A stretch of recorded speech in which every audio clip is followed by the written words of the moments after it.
नमस्कार दोस्तों। आज मैं आपको एक कथा सुनाने जा रहा हूँ। उसका नाम है ब्रह्म राक्षस। वह भागते भागते थक चुका था और कब गाँव बीता और कब जंगल में पहुंच गया उसे भान ही न रहा।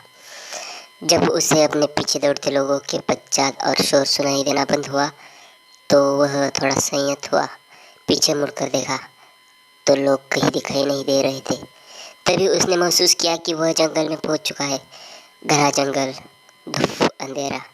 वह एक पीपल के विशाल वृक्ष के नीचे खड़ा था, जिसकी मोटी मोटी शाखाएं लगभग जमीन के पास से ही विकसित हुई थी।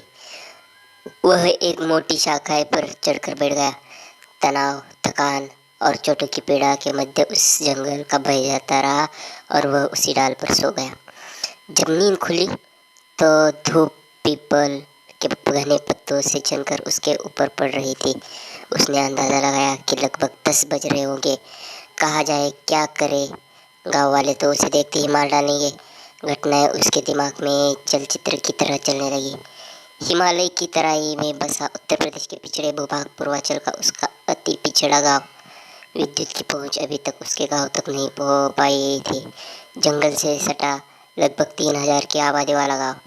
गांव में इधर महीने भर के अजीबोगरीब और दुखद घटनाएं घट रही थी। पहले राम दिन की भैंस जो फीकी गर्भवती भी थी, आनंद फालन में रहस्यमय बीमारी। दिन का बहुत नुकसान हुआ था। वह माथा पीट कर रह गया। अभी भी बमुश्किल 4-5 दिन हुए थे कि अचानक भरी दोपहर जियावन का कच्चा घर चलने लगा। गांव वाले बड़ी मुश्किल से आग पर काबू कर सके। 1 सप्ताह के बाद मुनेसर का पोता, जो कि 6 महीने का था, वह एक दिन के बुखार से ही मर गया। अब तो गांव भर में यह बात फैल गई कि गांव पर ब्रह्म राक्षस का साया है। गांव वाले मिलकर ओझा के पास गए। पूजा मनौती भी चढ़ाई गई, लेकिन ब्रह्म राक्षस का प्रकोप दूर नहीं। गांव में और कई भैंसे ही मृत हुई। उस दिन सायंकाल गोपाल का 4 वर्षीय पुत्र अचानक गायब हो गया। गांव वाले ढूंढते ढूंढते परेशान। इधर हरिया की घरवाली बाजार गई थी। लौटते लौटते शाम हो गई। गांव के पास पहुंचते ही नाले के किनारे उसने देखा सूरज जमीन पर उकड़ो बैठा था और किसी बच्चे की शत विशत लाश उसके सामने पड़ी थी। वो डर कर दौड़ती चिल्लाई, गांव की तरफ भागी। सूरज ही ब्रह्म राक्षस है। गांव वाले बच्चों को खोजते इधर ही आ रहे थे। सभी हरिया की घरवाली के साथ घटनास्थल पर पहुंच गए। सूरज लाख चिल्लाता रहा, बच्चों को किसी जानवर ने खाया है। मैं इधर से गांव लौट रहा था तो लाश देखकर बच्चे की शिकनाख्त हेतु पास बैठ गया, परंतु गांव वालों को पक्का यकीन था कि सूरज ही ब्रह्म राक्षस है।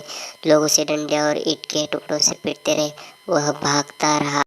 शाम हो गई थी। लोगों ने बच्चे की लाश को मिट्टी से दफन कर दिया और अपने घरों को चले गए। आज गोपाल के घर भारी विपत्ति आई थी। दूसरे दिन गांव में पुलिस आया पहुंची। शायद किसी ने इत्तला कर दिया था। परिवार वालों को समझा बुझाकर पंचनामा करवा कर लाश निकटवा कर पोस्टमार्टम हेतु भिजवा दिया। इधर गांव में 15-20 दिन कुछ सब कुछ सामान्य रहा। कहीं से किसी अप्रिय घटना की खबर नहीं आई। अब गाँव वालों ने मान लिया कि सूरज ही ब्रह्म राक्षस था और अब उसके चले जाने से गाँव महफूज हो गया।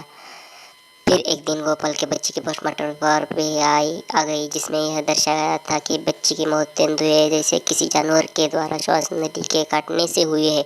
अब गांव में कई तरह की चर्चाएं शुरू हो गई। कोई कहता किस प्रकार का भूत प्रेत नहीं देखा, बच्चों को तेंदुए ने खाया है।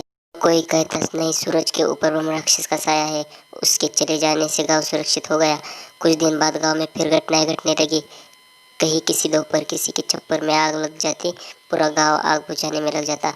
तो कहीं किसी का छोटा बच्चा बीमार हो जाता और दवा दुआ दोनों का दौर चलने लगता।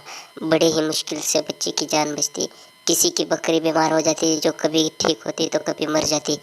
कुल मिलाकर गांव दहशत की चपेट में था। आसपास के गांवों में भी खबर खबर फैल गई कि फला गांव में ब्रह्म राक्षस का साया है। लोग उस गांव के किसी व्यक्ति के यहाँ पानी भी पीने से कतराने लगे। मतलब पानी सिर के ऊपर से गुजरने लगा। पूरा गांव परेशान। उसका आसपास से गांव सामाजिक संपर्क कट गया था। अब गांव दोनों खेमे में बैठ गया था। एक इसे प्राकृतिक आपदा मानता तो दूसरा ब्रह्म राक्षस का साया। एक गुरु प्रशासन से मदद मांगने गया तो दूसरा एक पंडित जी के पास गया, जिन्हें लोग पहुंचा हुआ तांत्रिक मानते थे। पंडित जी ने बताया कि गांव के पश्चिम तरफ शिव प्रसाद के खेत में जो पीपल का पेड़ है और उसके पास कुआं था। कुआं धीरे धीरे फटता गया और इस वर्ष शिव प्रसाद के परिवार ने उसकी ऊपरी ईंटें निकाल खेत में शामिल कर लिया। सैकड़ों वर्ष पहले उसी कुएं में गिरकर एक ब्राह्मण की अकाल मृत्यु हो गई थी, जो कि ब्रह्म राक्षस बनकर उसी कुएं में रहता है। कुएं के पड़ जाने से उसका घर उजड़ गया है और वह बहुत गुस्से में है।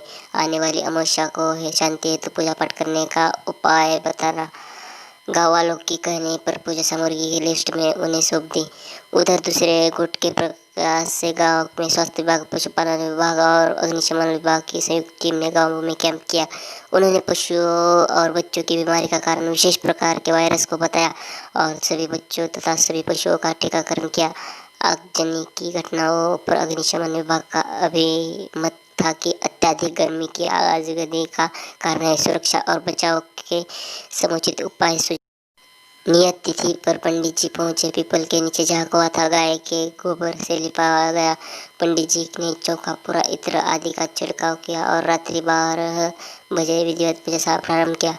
पूजन कार्यक्रम सुबह 4 बजे तक चलता रहा। कभी पंडित जी के चेहरे पर तेज होता, कभी निराशा, कभी कभी सोए के बातें करने लगते। खैर पूजा संपन्न हुई। फिर पता नहीं दवाओं का असर या पूजा का उसके बाद गांव में घटनाएं होनी बंद हो गई। गांव वालों ने सूरज को भी खोज निकाला और सम्मान गांव लेकर आए। इसी तरह से अपना समाप्त हुआ।